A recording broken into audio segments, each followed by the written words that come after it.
আমি আজি প্ৰায় 45 বছৰ আমি বিজেপিতে আছোঁ কাৰণ সদায় ইয়াতে মানে আমি আহোঁ আৰু পূজা দিওঁ প্ৰথমবাৰ আমি আহিছোঁ মানে আমাৰ ৰাজেন গাই যিৰ কাৰণে ৰাজেন গাই যেতিয়া আমি পূজা কৰিলোঁ পূজা কৰাৰ পিছত তেখেতে জিকাৰ পিছত তেখেতে মানে 4বাৰ জিকিলে একবাৰ ৰেল মন্ত্ৰী হ'ল ষ্টেট প্ৰেচিডেণ্ট হ'ল এইটো মানুহ আমাৰ বিশ্বাস আছে এইটো মন্দিৰ এইটো মানে ভগৱান ইয়াত আছে গতিকে আমি আকৌ আমাৰ মাননীয় মুখ্যমন্ত্ৰী হেমন্ত বিশ্বৰ কাৰণে আমি পূজা কৰিছোঁ তেখেতে আবাৰ মানে আমাৰ যাতে মুখ্যমন্ত্ৰী 26ত এইটো কাৰণে পূজা কৰিছোঁ পূজা 4টা পূৰ্ণিমাত আমি পূজা কৰিছিলোঁ 4টা পূৰ্ণিমা এইবাৰ শেষ হ'ল গতিকে আমি আকৌ আহি ইয়াত পূজা দিলোঁ আমি সকলো ৰাইজক আমি অনুৰোধ কৰোঁ যাতে মানে বিজেপিক কোনোবা মিছ নকৰে ভোট দিয়াৰ কাৰণে আৰু আমাৰ হেমন্ত বিশ্ব শৰ্মা অহাৰ কাৰণে মুখ্যমন্ত্ৰী হোৱাৰ কাৰণে আমাৰ যে আসামৰ যে পৰিস্থিতি এইটো সকলোৱে জানে মই নকওঁ যে এটা মানে মানুহে একটা জাতি আমাক যিমান যন্ত্ৰণা দিছিল এই যন্ত্ৰণাৰ পৰা আমি আমাৰ মুক্তি দিলে আমি আকৌ বিচাৰি আছোঁ যে আমাৰ হেমন্ত বিশ্ব শৰ্মা আবাৰ 26ত চিফ মিনিষ্টাৰ হয় এইটো কাৰণে আমি ইয়াত পূজা কৰিলোঁ মই পূজা এটা আইটেম কৰিছিলোঁ কিবা এটা খিচৰি খোৱাৰ কাৰণে আমাৰ ইয়াত ৰাখিছোঁ খিচৰি সিহঁতে খাই আছে আৰু পাব্লিক আহিব বিজেপি পাৰ্টি আহিব তেতিয়া এই বুলি আপুনি আশীৰ্বাদ ৰাখক আশীৰ্বাদ কৰক যাতে হেমন্ত বিশ্ব শৰ্মা আকৌ 26ত চিফ মিনিষ্টাৰ হয় ধন্যবাদ নমস্কাৰ আজি এই যোৱা মাঘী পূৰ্ণিমা আমাৰ যি হৈ গ'ল এই মাঘী পূৰ্ণিমাত আজি 4টা বছৰৰ পৰা আমাৰ সন্মানীয় হোজাই জিলাৰ এসময়ৰ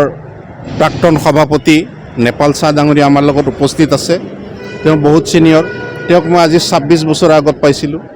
তেওঁ 30 বছৰৰ অধিক কাল ভাৰতীয় জনতা পাৰ্টিত তেওঁ সেৱা আগবঢ়াই আহিছে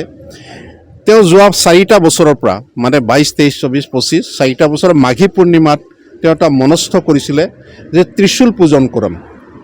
ত্ৰিশূল পূজনটো কাৰ নামত কৰিব কি ভাৰতীয় জনতা পাৰ্টিৰ চৰকাৰ যাতে আহে তেওঁ 4টা বছৰ তেওঁ আন্তৰিকতাই ত্ৰিশূল পূজন এইবাৰ সমাপ্ত হৈছে এই যোৱা মাঘী পূৰ্ণিমা আজি বিসৰ্জন হৈছে আপোনালোকে গম পাব ইয়াতে ত্ৰিশূল এডাল আছে দুডাল আছে এডাল বৃহৎ আকাৰৰ লেফ্ট সাইডে সোণালী কালাৰৰ পিতলৰ ত্ৰিশূল এডাল আছে এই ত্ৰিশূলডাল তেওঁ মনস্থ কৰিছিলে সন্মানীয় যশস্বী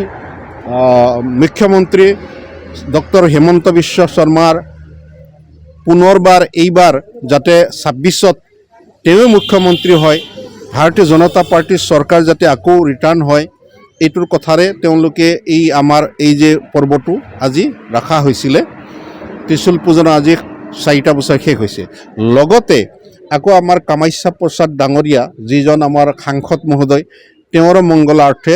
আমাৰ সন্মানীয় দাদাই এটা ত্ৰিশূল পূজন কৰিছে সেইডাল যিডাল সোঁ চাইডে ত্ৰিশূল লোহৰ ত্ৰিশূলডাল আছে সেইডাল মনস্থ কৰিছে এই ত্ৰিশূল পূজনৰ লগতে আমাৰ যজ্ঞ সমাপন আজি কাৰ্যসূচী শেষ হৈছে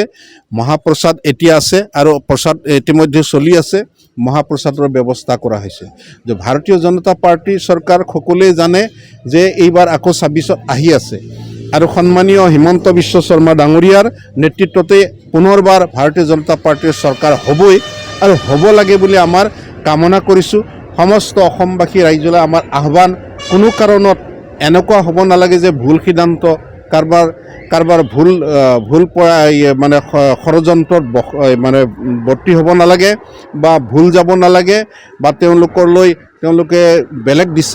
ডিচিশ্যন ল'ব নালাগে বুলি কৈ আমি সমগ্ৰ অসমবাসী ৰাইজকো অনুৰোধ জনাম যিসকল খিলঞ্জীয়া মানুহ আছে কোনো জাতি জনগোষ্ঠী বুলি মই কোৱা নাই যিকোনো যি খিলঞ্জীয়া মানুহ আছে যি ভাৰতীয় জনতা পাৰ্টি বা গোটেই দেশখনক ভাল পায় যি এই ভাৰতবৰ্ষখনৰ আনুগত্য স্বীকাৰ কৰে তেওঁলোকক আমি আহ্বান জনাম যাতে ভাৰতীয় জনতা পাৰ্টি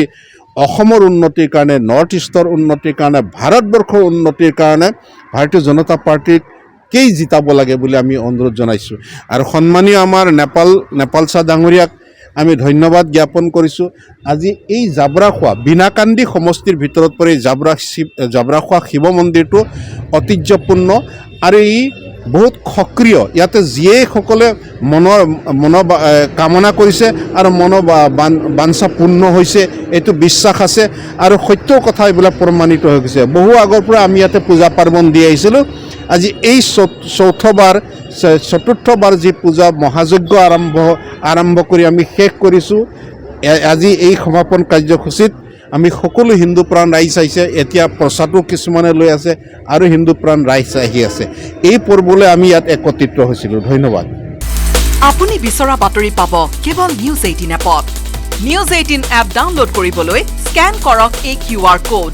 গুগল প্লে ষ্টৰতো পাব এই নিউজ 18 এপ।